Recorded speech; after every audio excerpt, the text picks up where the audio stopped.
The rain-slicked streets of Manhattan shimmered under the neon glow. But inside the 47th floor office of Sterling & Co., the world felt like it was holding its breath. I stood frozen, my heart hammering as Ethan Sterling, my boss, leaned closer, his breath warm against my cheek.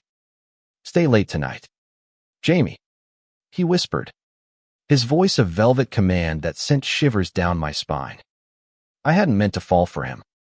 I was just a 25-year-old graphic designer from Brooklyn, scraping by on freelance gigs until Ethan hired me as his assistant 3 months ago. The job was a lifeline, decent pay, health insurance, and a chance to work for one of New York's most enigmatic CEOs. Ethan was 34, with sharp cheekbones and eyes that could cut through steel or melt you into a puddle, depending on his mood. He ran Sterling & Co., a marketing empire, with a precision that bordered on ruthless. But in those rare moments when he smiled just for me, glimpsed a man who carried secrets heavier than his tailored suits. The office was a labyrinth of glass and chrome, buzzing with ambition during the day. But at night, when the staff trickled out and the city hummed below, it became our sanctuary.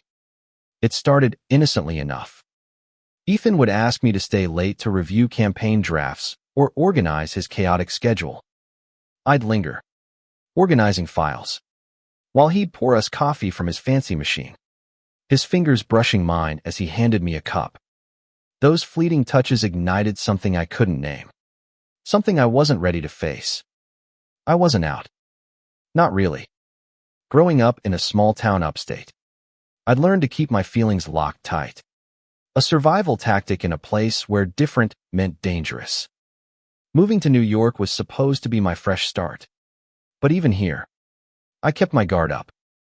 Ethan, Thuff saw through me. Maybe it was the way his gaze lingered when I laughed, or how he'd ask about my life with a curiosity that felt too personal for a boss. He was openly gay, a fact he wore like a badge of honor in a corporate world that still whispered behind closed doors. I admired that courage, envied it even, but I wasn't ready to step into that light. That night, the office was quiet except for the soft patter of rain against the windows. Ethan had asked me to stay late again, citing a critical pitch for a new client. But the files on his desk were untouched, and the air was thick with something unspoken. He stood by the window, city lights casting shadows across his face.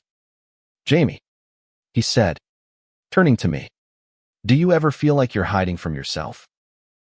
The question hit like a punch. I fumbled with a pen, my throat tight. "I don't know what you mean." I lied, but my voice cracked, betraying me.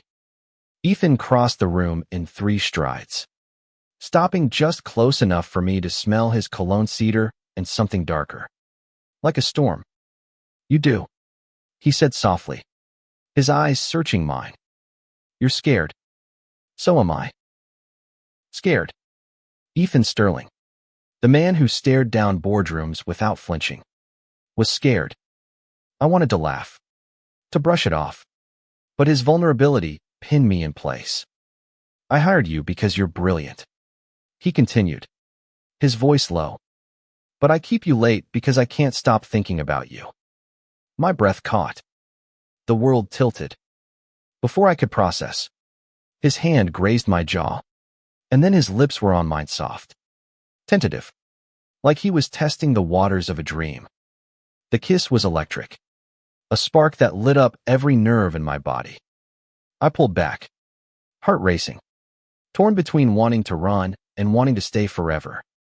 "Ethan, we can't," I stammered. "You're my boss. This is dangerous," he finished, a wry smile tugging at his lips. "Maybe, but I've spent too long playing it safe. Jamie, haven't you?" I didn't have an answer. Not then. But as I left the office that night, my lips still tingling, I knew something had shifted. The city outside felt different, alive with possibilities I'd never dared to imagine. The next week was a blur of stolen glances and unspoken tension. Ethan was a master at keeping up appearances during the day. Cool, professional, untouchable. But when the clock struck 10 and the office emptied, he'd find reasons to keep me close. A last-minute email, a contract that needed my input. Each night, we'd end up in his office. The city skyline, our only witness. He'd tell me stories about growing up in Chicago, about the first time he came out to his family, about the weight of leading a company where some still judged him for who he loved. I'd listen, captivated, sharing bits of my own life, my dad's disapproval, my mom's quiet support, the dreams I'd buried under fear. One night, as we sat on the leather couch in his office, he took my hand. "You don't have to hide with me," he said. His thumb traced circles on my palm, and I felt the walls I'd built start to crumble. But fear clung to me like damp clothes. What if this got out? What if I lost my job? My place in this city I'd fought so hard to call home. Ethan seemed to sense my hesitation. "We'll go slow," he promised. "No pressure. Just us." Us was a word I hadn't dared to dream about. But with Ethan, it felt possible. We kissed again that night. Longer. Deeper. The kind of kiss that made time irrelevant. His office, with its cold glass and sterile files, became a place where I could be myself, even if just for a moment. But secrets don't stay secret in a place like Sterling & Co. I noticed the look's first sharp glances from colleagues. Whispers that stopped when I entered the break room. Sarah, the HR manager, started asking pointed questions about my overtime.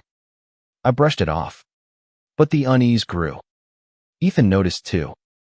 "They're just fishing," he said one night, his jaw tight. "They don't know anything." But his eyes betrayed his worry. Then came the email. Anonymous. Sent to my work inbox. "Careful, Jamie. Mixing business with pleasure never ends well." My stomach dropped. I showed it to Ethan, expecting him to shrug it off. But his face darkened. "Someone's watching us," he said, his voice low. "We need to be careful." Careful. The word felt like a cage. I wanted to be brave, like Ethan, but fear was a familiar shadow. Still, when he pulled me close that night, his lips finding mine in the dim light of his office, I let myself believe we could outrun the whispers. For now, it was just us 12 men stealing moments in a world that wasn't ready for our truth. The anonymous email haunted me.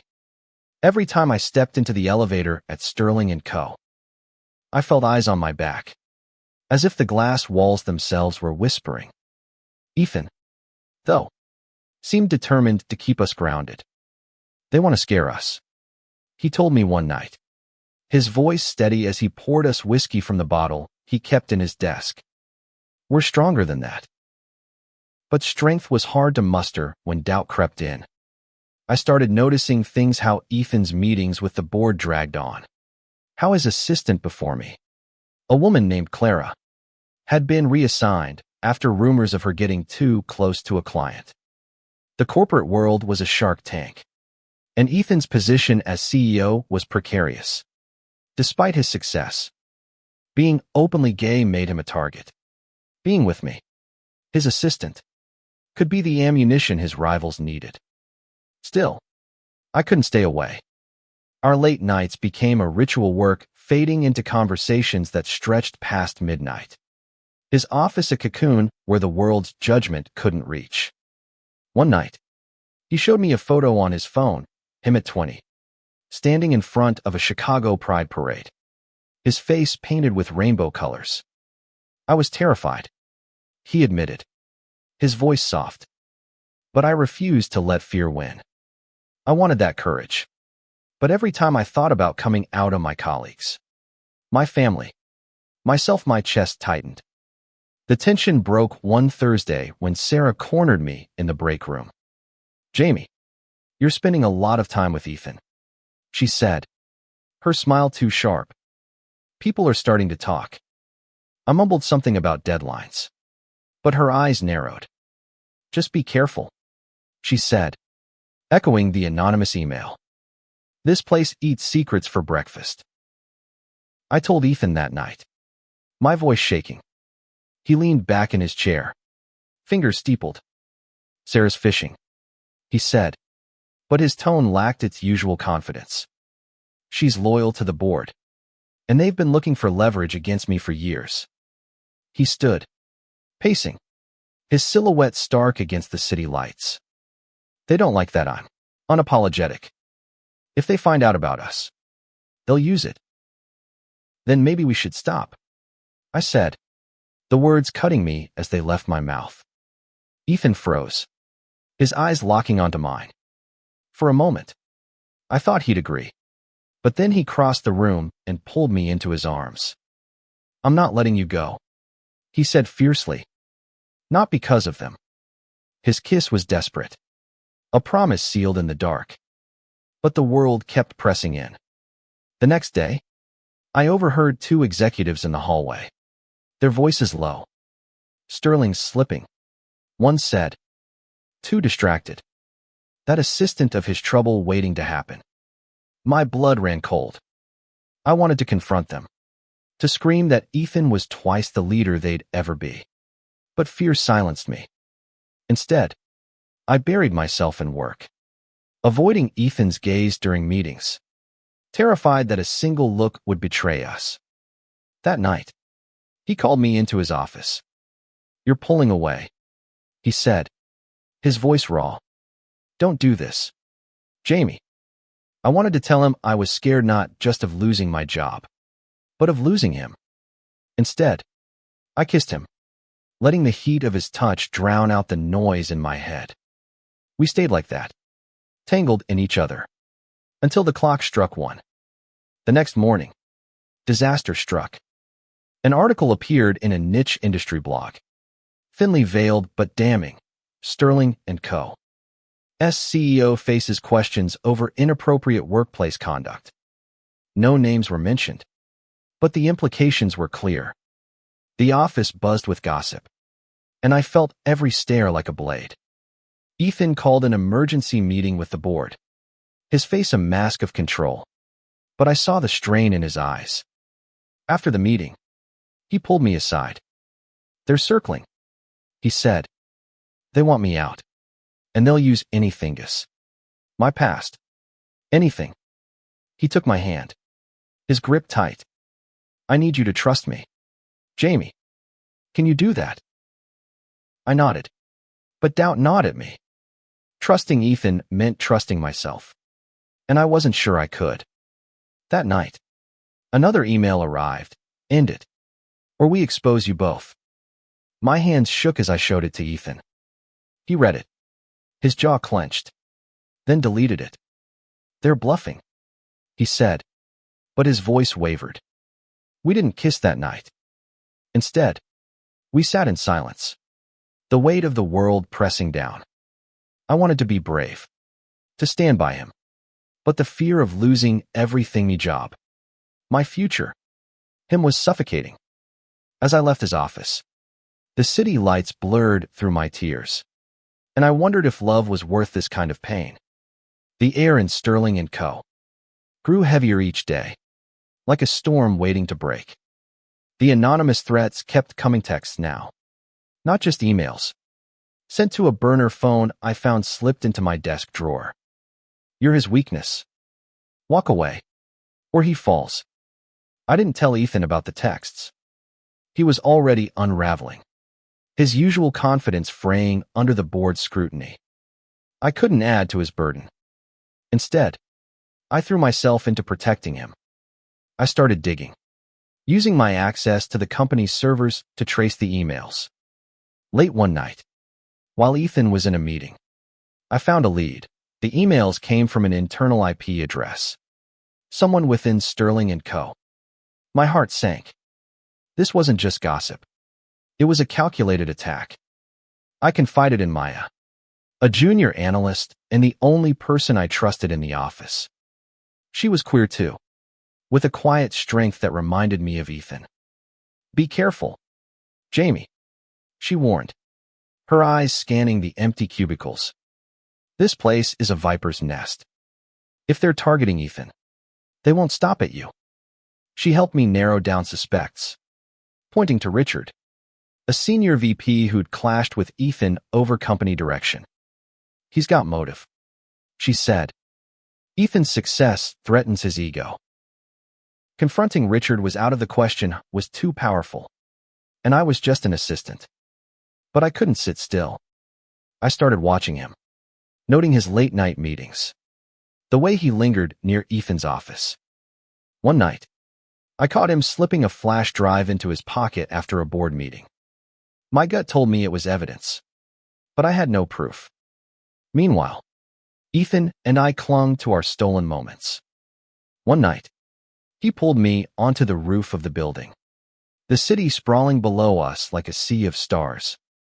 I used to come up here when I first started, he said, his voice soft. It reminded me why I fought so hard to get here. He turned to me, his eyes bright with something fierce. You're why I'm fighting now, Jamie. I won't let them take this from us. His words broke something in me. I kissed him under the moonlight, the wind whipping around us. And for a moment, I believed we could win. But reality crashed back the next day when Richard called a surprise board meeting. Ethan emerged pale, his hands shaking. They're auditing my contracts, he said. They're looking for anything to pin on my misconduct. Favoritism. Anything. I felt sick. Favoritism. That was me. Ethan, maybe I should resign, I said, my voice barely a whisper. If I'm gone, they'll have nothing to use against you. His eyes flashed with anger. No, he snapped. You're not running. We faced this together. But together felt impossible when I was still hiding. I hadn't told my family about Ethan. Hadn't even admitted to myself that I loved him. The word felt too big, too dangerous. Yet every time he touched me, every time he looked at me like I was his whole world, I felt it love. Raw and undeniable. The breaking point came when Maya tipped me off about a file on Richard's computer, labeled sterling evidence. I knew it was reckless, but I hacked into his system after hours, my heart pounding as I downloaded the file. It was a dossier photos of Ethan and me, grainy but unmistakable, taken in his office. There were emails too, fabricated exchanges suggesting Ethan had misused company funds to favor me. It was a lie, but a convincing one. I showed Ethan the file, expecting him to be furious, but he just looked tired. They're going for the kill, he said. If this gets out, it's not just my job, it's my reputation. He reached for my hand. I can handle losing the company. Jamie, I can't handle losing you. His words shattered me. I wanted to be his strength, but fear was winning. That night, as we kissed in his office, the city lights flickering like a fading dream, I made a decision. I couldn't let Ethan fall because of me, but walking away felt like tearing out my own heart. I stood in Ethan's office, the dossier burning a hole in my bag. The city outside was a blur of lights, indifferent to the war raging inside me. I decided to leave Vito protect Ethan, to save him from the board's trap, but saying goodbye felt like betraying everything we'd built. Jamie, what's wrong? Ethan asked, his voice soft but urgent. He'd sensed my distance all week, but I dodged his questions. Now, with the clock ticking toward another midnight, I couldn't hide anymore. I'm leaving, I said, the words choking me. I'm resigning. Tomorrow. His face crumpled, a rare crack in his armor. No, he said, stepping closer. You don't get to do this. Not without telling me why. I wanted to lie, to make it easier.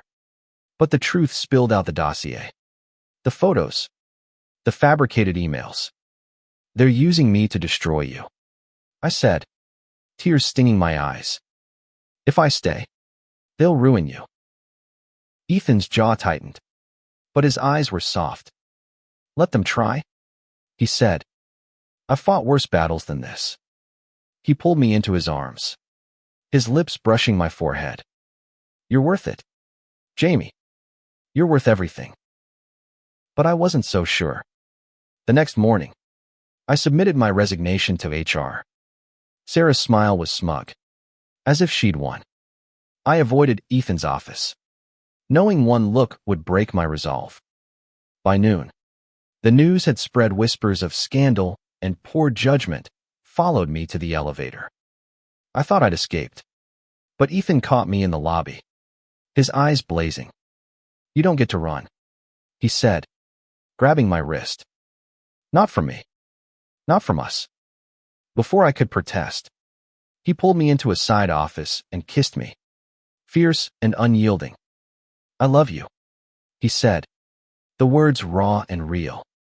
And I'm not letting you go. I froze. Love. The word I'd been too scared to say. I love you too, I whispered, and it felt like coming up for air after years underwater. But love didn't erase the danger. They'll destroy you, I said. I can't let that happen. Then we fight, he said. Together. He told me his plan, go public. Not just about us, but about the board's tactics, Richard's lies, the fabricated evidence. They thrive in the dark, he said. Let's shine a light. It was a gamble, but I trusted him. That night, Ethan called a press conference, live-streamed to every major outlet. He stood at the podium, unflinching, and told the truth about us, about the threats, about the dossier. I won't be blackmailed, he said, his voice steady. And I won't hide who I love. He looked at me, standing off stage, and I felt the world shift. The fallout was chaos. The board scrambled. Richard was fired, and the media frenzy lasted weeks.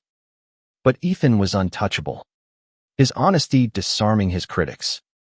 Sterling & Co. lost a few clients, but others rallied behind him, inspired by his courage.